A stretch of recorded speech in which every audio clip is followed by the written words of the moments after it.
Hello and welcome back, everyone. I am so excited, but also sad. So I guess you would say this qualifies as bittersweet to be shoring up the final episode of season 4, which has been all about endo, all about endometriosis. But before you think, oh, this is the end of the endo conversation, it is absolutely not the end of the endometriosis conversation. In fact, in many ways, this is just the beginning. This is one of our major points of focus of things that are important to the team in terms of discussing how we can improve access to, sensitivity to, awareness to pelvic health. And everyone has a pelvis. So at some point, you're going to need pelvic health. All right. You can't just let it coast, on youth, because as that begins to fade for everyone, you're going to have to be intentional about taking care of it.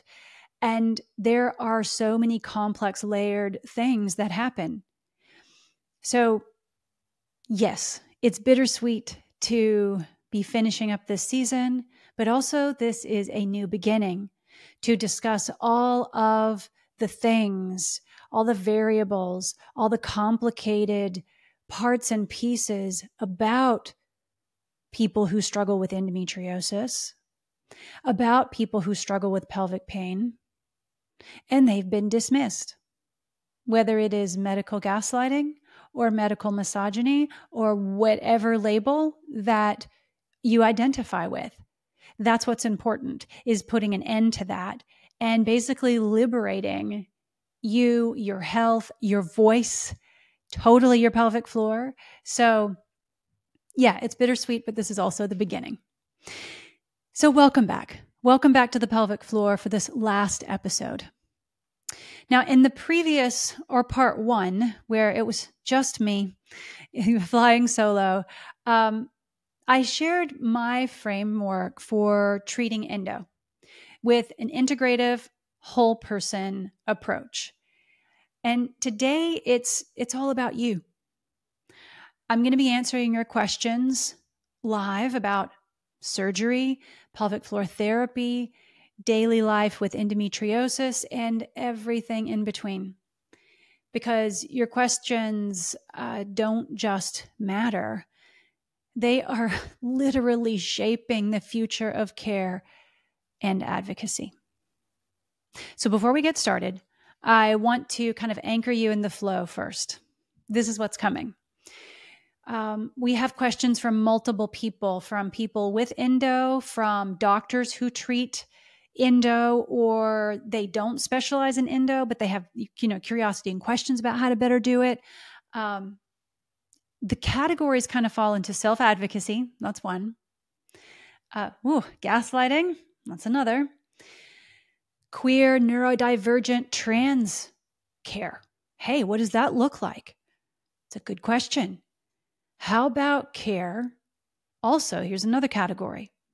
For women who've experienced sexual assault and need pelvic floor therapy. That's a big deal. 1 in 3 women, at least, are victims of sexual assault. This impacts so many more women than you know. So keep listening for that question. And then the final category is, and that's brought up by you, is resources, ways that you can get help. So let's dive in.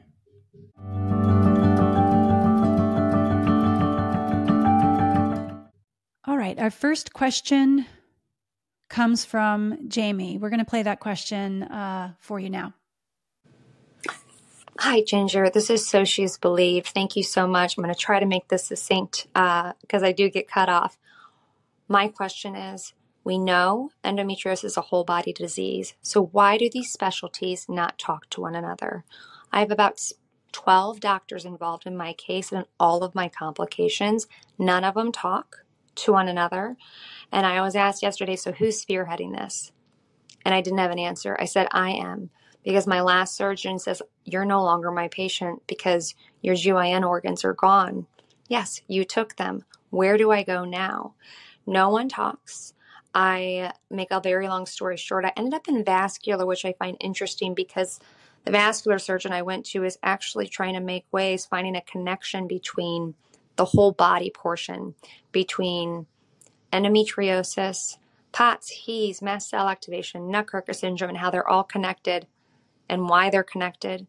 And he's finding it in 12-year-old girls, which just was so infuriating. I wish I would have never had my first surgery because it's made my life and my everyday actually worse. I could handle 3 days of pain a month, but this is absolutely insane. Oh my goodness. Oh my goodness, Jamie,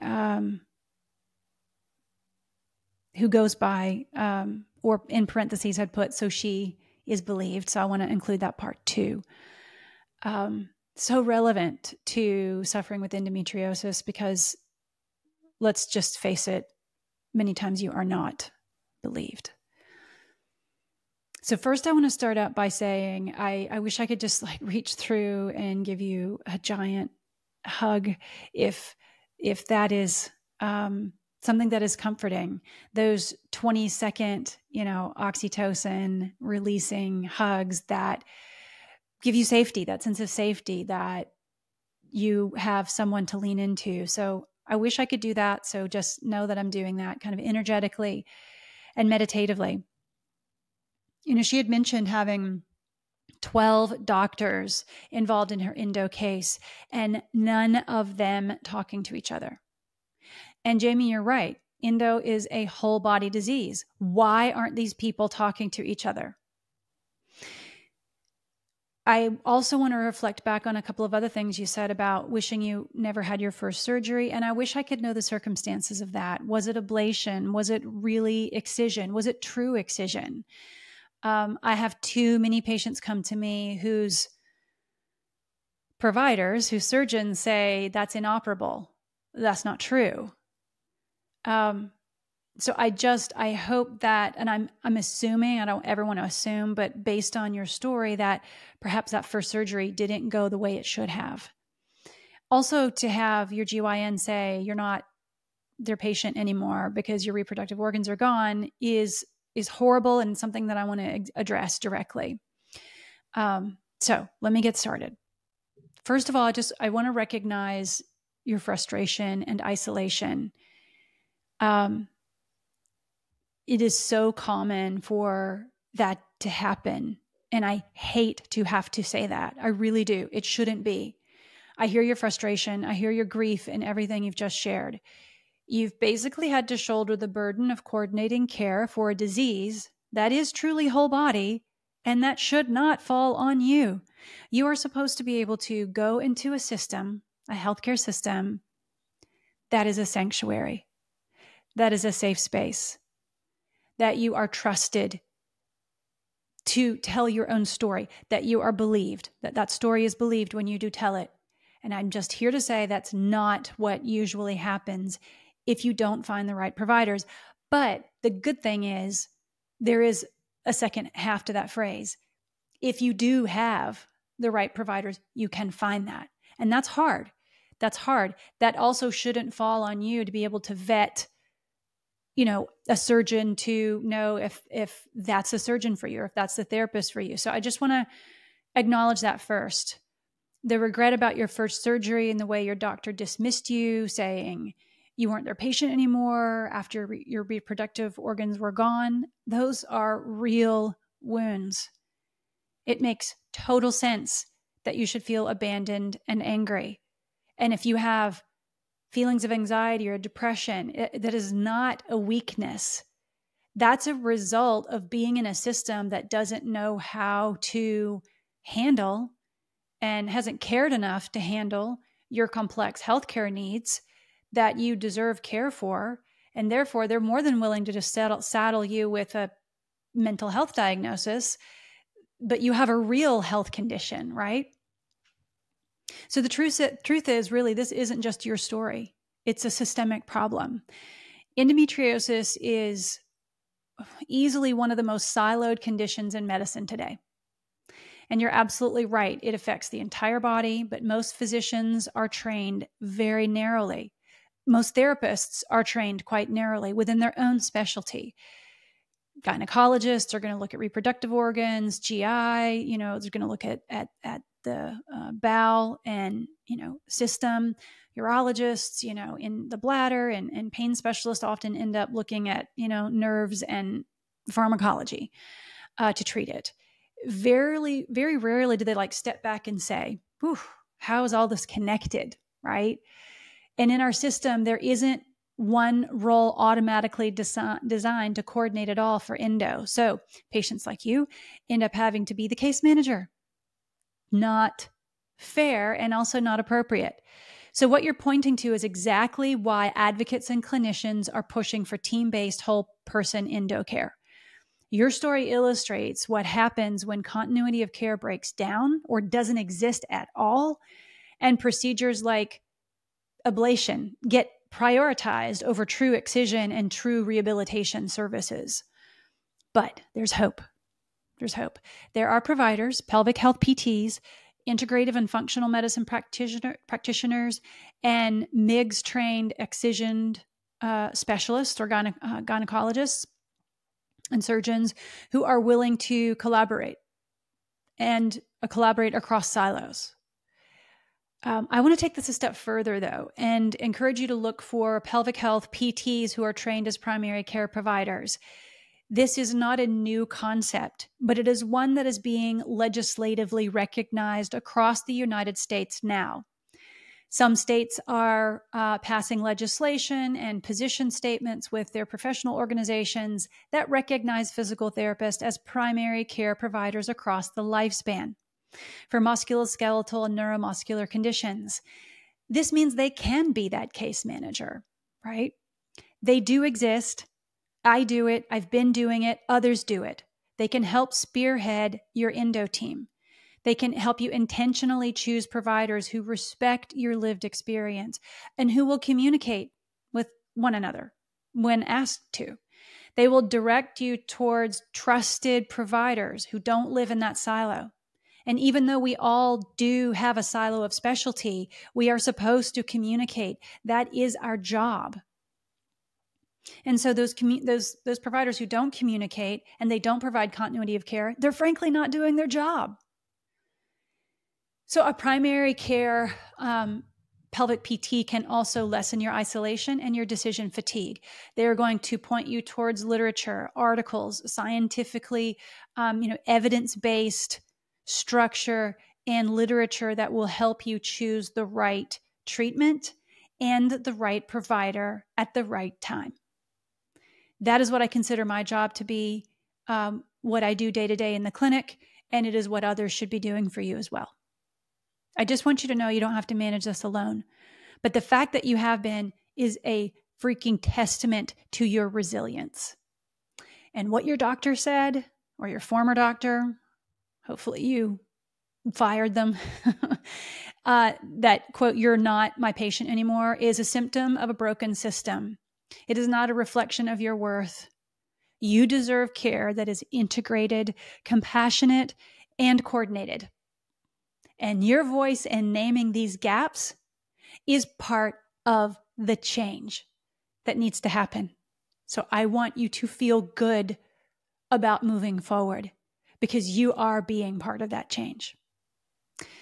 So Jamie, I hope this helps. I have so much empathy and compassion for you right now. I really hope this does help you. So our next question is from Dr. Udam Isang, and I will let her introduce herself and read her question here. Hello, my name is Dr. Udam Isang, and I'm a queer, neurodivergent, and trans doctor of physical therapy and educator. My work bridges indigenous healing practices, integrative movement and manual therapy, and social justice, centering the liberation of marginalized bodies, especially those often left out of traditional care models. I live at the intersection of clinical practice, community healing, and creative expression. and I'm deeply invested in shifting how we approach health for queer and neurodivergent folks. So, my question for you, Dr. Garner, is how do you approach the treatment of endometriosis through a bio, psychosocial, and integrative lens, specifically using physical therapy, functional medicine, and lifestyle interventions to support healing at the root level? And how does your approach shift when working with people like me, queer, neurodivergent, and trans, whose needs and bodies are often misunderstood or overlooked in traditional care models? Look forward to your response. All right, Dr. Isang. I would love to know your whole story.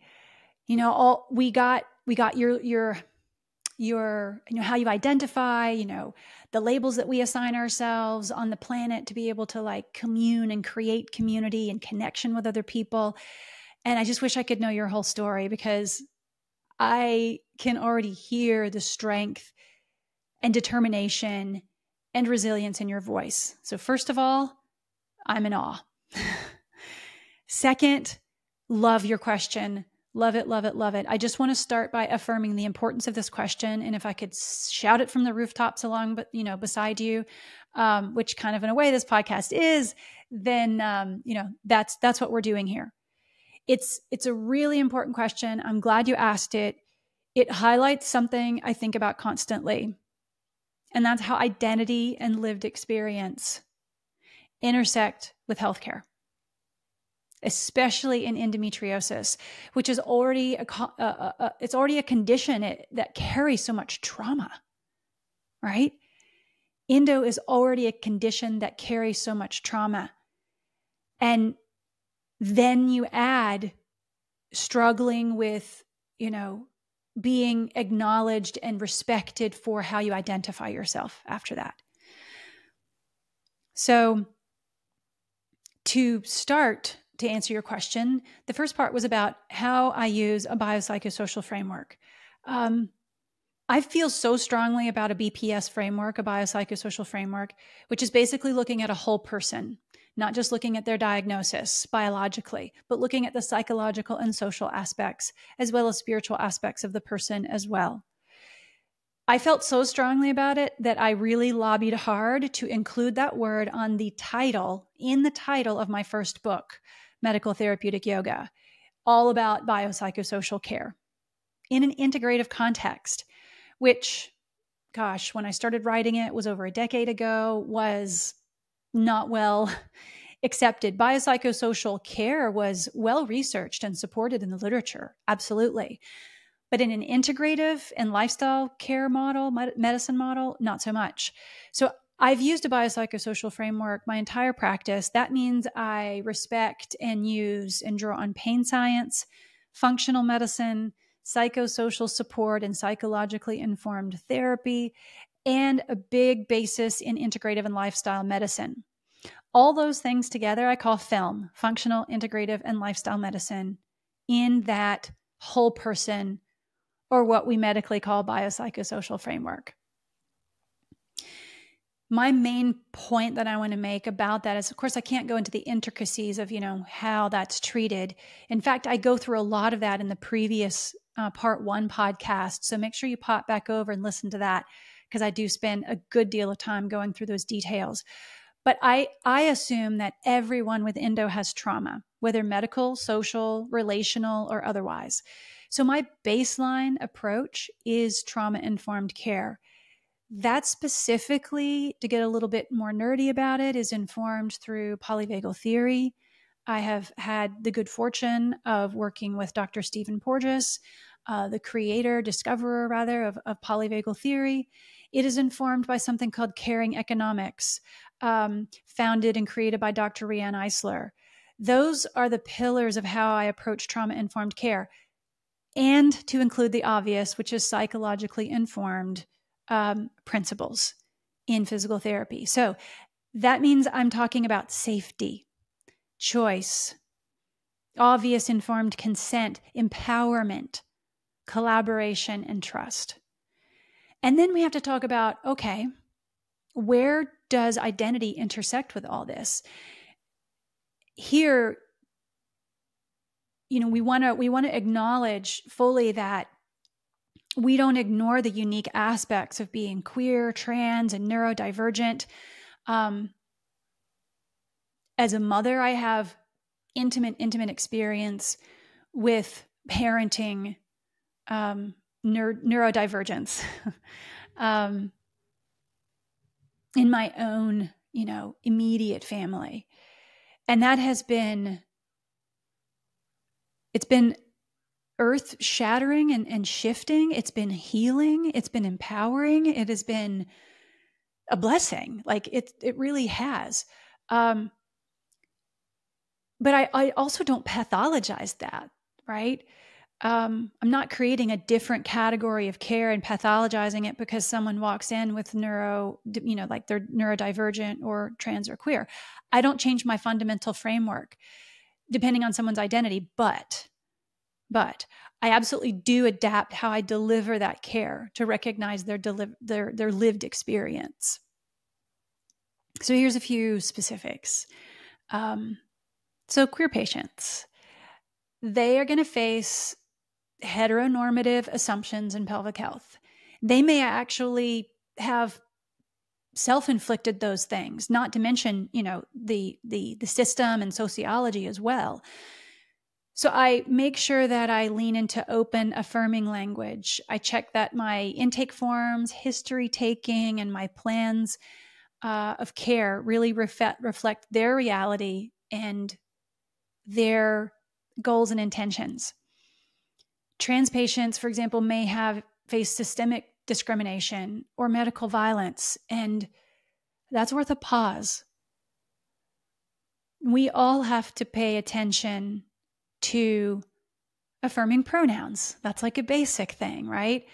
Consent with touch, how and where, and allowing the patient to choose terminology for their own anatomy. I mean, that's kind of 40,000 foot view, right? And then with neurodivergence, they might, and I'm just, I had to pause because I'm reflecting back on my own experience here too. I'm not just, professional, but personal, is healthcare fatigue. They don't feel heard. They may be misinterpreted as being aloof or, apathetic or unable to communicate clearly or whatever that may be. I need to adapt my environment as a clinician. And these are your green flags, right? These are the things you want to look for as a patient seeking care. If you are neurodivergent or trans or queer, or just a patient with endo, right? Who's also been dismissed. So I want to adapt my environment. So look for these green flags. Reduce sensory overload. Offer different ways of learning, visual, written instructions. I offer video. I offer handouts. And I ask my patients, like, how do you learn best? How much time do you have to give to the certain task? Can we do that in 2 minutes? Can we do it in 5? Oftentimes there are other sensory issues, light, overhead light, surrounding noise, touch and feel of like the linens or whatever might be on the table at that time. I also want to create predictable structures for sessions. This is something that I deeply embody and feel just because of my own personal experience. So I think that gives me a little bit different viewpoint than if I was just approaching this, professionally. But how might that look in like a clinical application setting, right? So, I can't go into a ton of illustrations, but here's, like a brief practical one. So for one patient, it might mean slow down. Don't say as many words per minute. Maybe demonstrate. Don't just talk about it. Preview steps before I do that. That might mean previewing steps for an evaluation or previewing steps for showing them a movement therapy or a motor pattern, or if I'm going to use a modality. With another, it might mean asking what terms feel safe for them when discussing pelvic anatomy. And for another, it might mean making space for them to share how prior healthcare discrimination has impacted their trust in me. And I validate that when someone comes in and sits down with these issues, as positive as they are, and identifying who they are, and with certain communities, I want to validate that they're allowed to be skeptical coming to see me. They're allowed to ask those questions that might even seem like offending to another provider, like, I have a lack of trust in the system, and here's why, and it's impacting my trust in you. That's valid, right? So the principles of how I treat are really the same, but the expression of those principles really shift with each person. Each person is unique, and I don't treat everyone like some randomized controlled trial. I treat people like an N of one. That one person in the study matters. I am not going to treat people like a group, okay?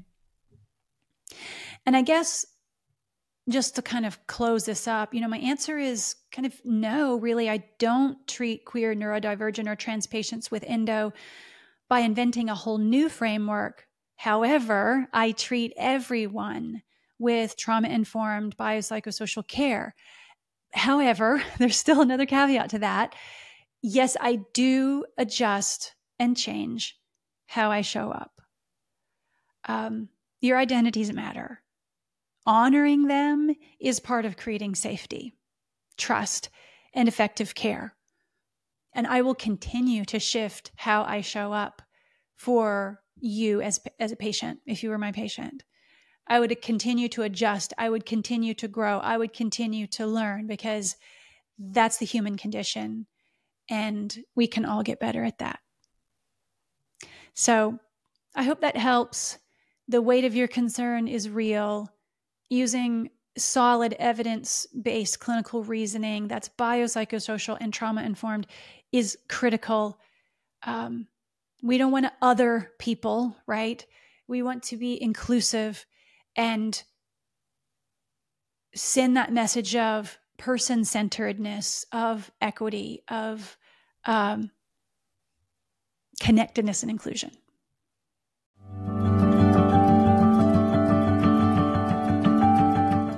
First of all, I want to thank you for listening. We've had so many downloads and so much incredible feedback. So thank you. And now I have an ask. If you could, and you found this work valuable in the endometriosis and pelvic pain space, in the ending medical gaslighting for women's and pelvic health space, if you could do one of two things, I would be so grateful. One is to leave us a 5-star review. The link is in the show notes, or you can just simply open up your app. And for example, if it's Apple, just go to the upper right-hand corner and click the plus sign to subscribe. 2, if your finances allow for it, could you please consider making a contribution? We don't receive any funding and haven't the entire time to create this podcast. So all of the production costs are coming out of my pocket. We aren't making anything on this at all. It's costing. So every bit of support that you can lend will make a massive difference. Thank you in advance for being a part of this work. Whether or not you've been a guest on the podcast or a listener, or you've downloaded episodes or subscribed and shared, I appreciate it. So if you could leave a 5-star review and consider making a contribution, it would really help the work continue. Thank you.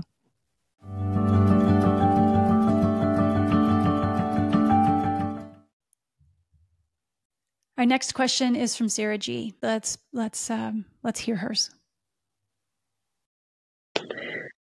Okay, max duration, 90 seconds. So my big question is not necessarily with film as much as it is the actual pelvic floor therapy.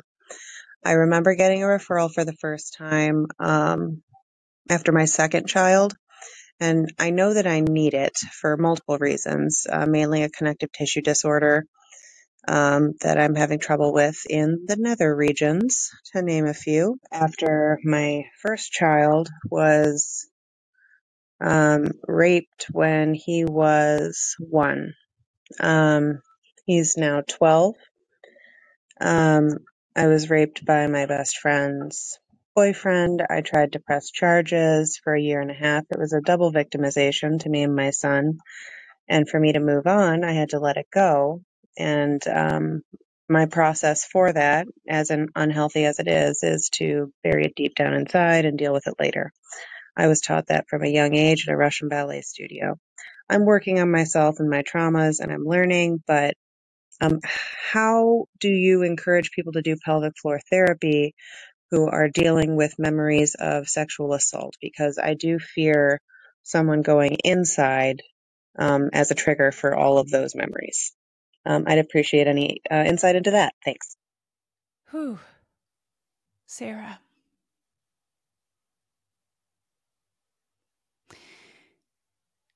First of all, I want to thank you for your courage in asking this question. It takes a lot of courage. And you also mentioned that you tried to press charges. I mean, that takes an exponential amount of courage, because that's why the 1 in 3 statistic, for every 3 women, at least one has been sexually assaulted, usually by someone they know. That's underestimated. It is underreported, according to the World Health Organization. So it is higher. So you're not alone. First, you're not alone. But for everyone that is reported, a tiny, tiny fraction of those actually go on to be successful. So first of all, thanks for having the courage. Thank you to ask this. I want to first of all just acknowledge the incredible impact of sexual trauma on the body, on the mind, on the heart, on the pelvic floor, and in your existing medical trust as you are feeling it right now. Your therapeutic relationship is first and foremost with any provider, and we're talking about pelvic floor PT specifically. And I'm talking about pelvic floor PT specifically because of both the orthopedic and pelvic connection that I have in my background as a therapist specialized in in 2 different kind of categories, if you will. So that means I can talk about pelvic floor PT. That might look different for pelvic floor OT, but the point is therapeutic relationship is paramount. If you don't have that, you really don't have the basis to move forward to treat. So you got to feel safe first. The environment needs to be conducive to that. It needs to meet you where you are. Whether it is the amount of privacy, quiet, lighting, surroundings, comfort, the draping that is used, what is exposed, what isn't exposed, etc. But before we get to that, I want to say first, like for a core principle to answer your question, just absolute, direct, and upfront, internal work is not required. It may be never required. And that's a key piece. And I'm going to explain this in just a minute. And for pelvic floor PTs that, they're listening, or GYNs, they might go, it's always required. No, I disagree. And I'm going to tell you why. And this might sound controversial. But internal pelvic floor work is only one tool and not the only option.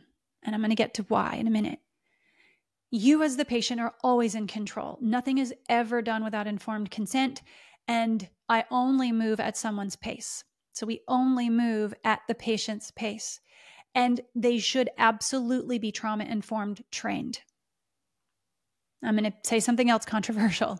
I believe that all pelvic floor therapists, whether they're PT, OT, I don't care, what they are, they should all have trauma-informed training. Please ask. When you call to make an appointment, or you email, or you go online, I would not necessarily make that appointment for an evaluation if you don't have proof that they have trauma-informed training somehow. That's critical. Okay, so moving at your own pace, being safe, absolutely getting informed consent, looking for signs. And when you're trauma-informed trained, you're going to be looking for those signs. And there are many, right? Mostly it is about, if I have prepped the situation and the moving into that safely, then they are going to feel empowered. They are in charge. I am their guide. That's it. That's all I'm doing. I am not some sage on the stage here. I'm just a guide on the side. But before I ever get to internal, and many times I don't have to, here are the alternative approaches. So you want to look for pelvic floor PTs that don't just do internal. And I have seen too many pelvic floor therapists who are frankly a little rabid about doing internal. It's unnecessary. You don't have to rely on intravaginal or intrarectal assessment as your only assessment tools. So you need to ask that question too. That's another red flag. If your pelvic floor PT has no other tools to treat you other than internal, that's incomplete. And it's also not trauma informed. So here are my alternative approaches. Not every therapist is going to have these, but I do think it's a bonus. Why did I do these? Specifically because I treat a population and they've 100% experienced trauma, most of them sexual trauma. I needed to be incredibly specialized and empathic towards that. So what do I use? I use real-time ultrasound imaging. I visualize the pelvic floor externally through the abdominal wall. Now, there are other ways that I can do it as well, but that's the most non-invasive, is just through the abdominal wall. I can see a lot. We can get weeks and weeks and sometimes months and months of training out of that. I can also visualize core function up and down I use a voice to pelvic floor approach, and I'll explain a little bit more about that in a second. But it's without internal contact. And that's a gorgeous, wonderful alternative approach. I also, getting back to the voice to pelvic floor, I call it V to PF for short, or the 3 diaphragm approach. I have trained a lot of therapists on this. Now, they may not have, high level skills in it, but I have trained hundreds of therapists in my voice to pelvic floor methodology. I use sound, breathing, movement to access pelvic floor function and regulation. It's really all about pressure management. That means I may use your voice, your respiratory diaphragm. It's not just about the pelvic floor. So that's a very specialized technique wherein I don't have to do internal work either. And that sometimes is all I need as well. Combination of V to PF, voice to pelvic floor method treatment, and real-time ultrasound imaging. And then there are plenty of external methods. I'm going to reveal, I don't know if it's a personal bias here. It's not necessarily controversial. It's just what you say when you have had nearly 30 years of experience in the field. And that is, I believe anyone who's a pelvic floor therapist should also be trained in orthopedics, specifically if they're going to treat endometriosis. If you're going to specialize, know your limits. If you don't have at least 5 to 10 years of orthopedic experience before going in as a pelvic PT, there are going to be limitations in what you can do, and that's okay. You don't have to treat everything. But as a therapist with 30 years of experience in both orthopedics and pelvic floor PT, very much specializing in the women's health and pelvic health across the spectrum, I can say that with confidence. I wouldn't be able to dig as deeply as I do to treat if I didn't have these other external methods. So those methods include orthopedics, postural, breathwork, manual therapy, lots of movement reeducation and motor patterning. I'm also trained in other integrative medicine methods, as well as board certified in lifestyle medicine. So those are all external methods of treatment. And it also takes a systems-based approach. And I want to emphasize that because endo is a systems-based disease. So if you've been through something like that horrible sexual trauma that no one should ever have to experience, then these are going to be those key critical alternative approaches to take in order to maybe avoid internal work altogether. Now, that brings up the point of, well, wouldn't you want internal, you want to go on to have intercourse again, have sexual intimacy and intimacy in general again? Yes, a pelvic floor PT can help you work into that as well. But these other approaches are kind of different entry points, okay, that allow you to get to the point where you are comfortable with all of the things that you want to be comfortable with again. So when, is internal work considered? Well, only after safety and trust are established. It's guided by informed consent, shared decision-making. I have a cool little model of the pelvic floor for females, and I would give that to you as a patient and say, I will tell you exactly where I am every step of the way. A particular muscle, a particular ligament near a particular bone. I'm going to tell you exactly where I am. I want your brain to be able to match up where you feel sensation with where it actually is, so that A, you can self-treat better, or B, when you have pain, you go, oh, it's that muscle, and it is less fear generating, right? Because you know what the problem is, instead of going, oh my gosh, I have a pain internally. It feels horrible. I don't know what to do. I think I won't move, right? Because then people can work into a situation where they become afraid to move, afraid to try a new activity. They're not sure what's going to hurt. They become afraid of sex and intimacy. And that's a fallout of what happens, but it doesn't have to happen. So we discuss what internal work involves. We explain goals, possible sensations, reinforce the ability you can stop at any time. And then I will have partners come in as well. So I can teach them what to do, teach them about language, teach them the exact same things that we went through. And sometimes, again, it's never needed. Sometimes it's possible once trust has been built and you're ready for that. So just to kind of recap, internal work is never the starting point, ever. I rarely do internal work on a first visit with anyone, even without trauma. And sometimes it's not necessary at all. Healing is going to happen when you have restored that trust, safety, and your sense of agency. And your voice as the patient always leads the way. Choice always leads the way. Always.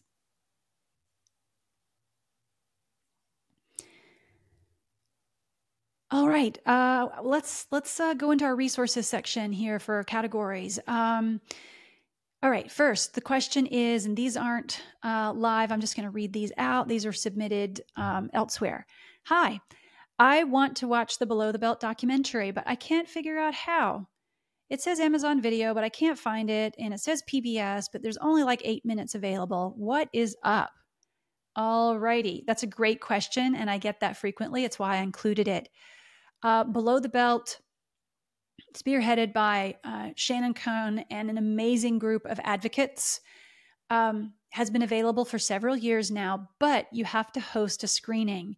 So if you will go to belowthebelt.film, right there on the homepage, right up at the top, it is just click on host a screening, and that will make it possible to view the film and bring the film to your area.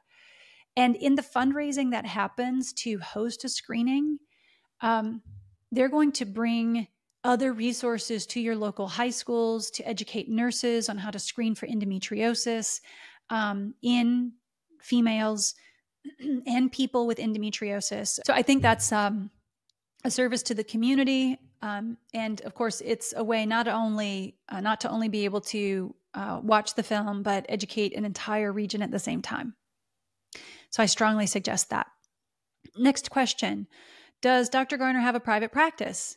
Yeah, I don't ever really talk about it that much, but yes, I have a website and I have a private practice. You can go to garnerpelvichealth.com. And from there are many different resources. And that really is kind of the next question that came up that was submitted is, how can I see you, et cetera. So first of all, you can go and I am one person, and I do have to limit the number of free consults that I do for obvious reasons. Like I got to keep the lights on and stuff and see my existing patients and do things like this. So if you go to garnerpelvichealth.com, you can click on scheduling a free consult, and I will be happy to talk to you about endometriosis care. All right. The next question is, hi there. I was listening this morning and would love to know the link for the menopause course mentioned in one of the podcast episodes. And I had to go back and see, oh, okay, which one was that? And I believe I have figured that out.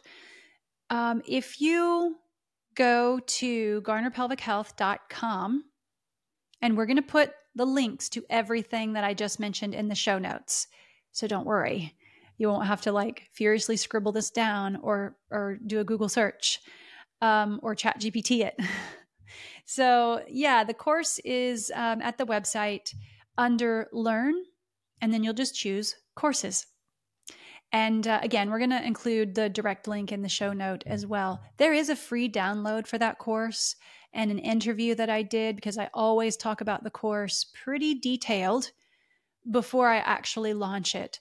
It is a course for everyone. It is a short course. It's relatively inexpensive, and it gives you more information than you probably want on navigating perimenopause and menopause. And yes, it does apply when you're going through endometriosis. You don't even have to be in perimenopause to benefit from this webinar, because it's going to get you ready for perimenopause, which can start at age 35. So you should, get prepared in whatever ways you feel best, but it does help prepare you for that. Also, if you're on birth control pills or any other kind of estrogen suppressor in terms of pharmacology or medications, this webinar will also apply to you, because you're going to want to manage those estrogen levels. Particularly if they're being suppressed due to endometriosis. So I hope that helps. And again, we'll include all those links in the show notes. And that's it. That's the Q&A. I couldn't take all the questions, obviously, and there will be so many more. But this is a bittersweet sentence to share, but this is the final episode in season 4 of our season all about endometriosis and empowering the people with it. I really hope you have found it helpful. I am going to be taking a short break from podcasting, and we will launch in a few months with season 5. And I can't give you a spoiler alert yet, but I can promise you, this is going to be the most exciting season ever. I thought Endo was it. I was like, nothing can be better than this. But now we're going to carry the endometriosis conversation forward into a deeper dive into the pelvic health and pelvic girdle and orthopedic world. So if all I can say is, if you want to get kind of maximum enjoyment out of your body, the pelvic floor, everything, you're going to want to listen to and stay tuned for season 5 when it launches in a few short weeks. Thank you so much for listening. And if you have time, please take the time to go up and leave us a 5-star rating and a review if you have an extra minute. That really helps and influences the people that we can reach. And if you can help support the podcast, I entirely self-fund this podcast. I am receiving no funding at this moment. So if you can even spare $2 a month, $10 a month, whatever it may be, there is a link for that on the site as well. And we'll put that in the show notes. Thank you so much for your continued support and listening to The Vocal Pelvic Floor.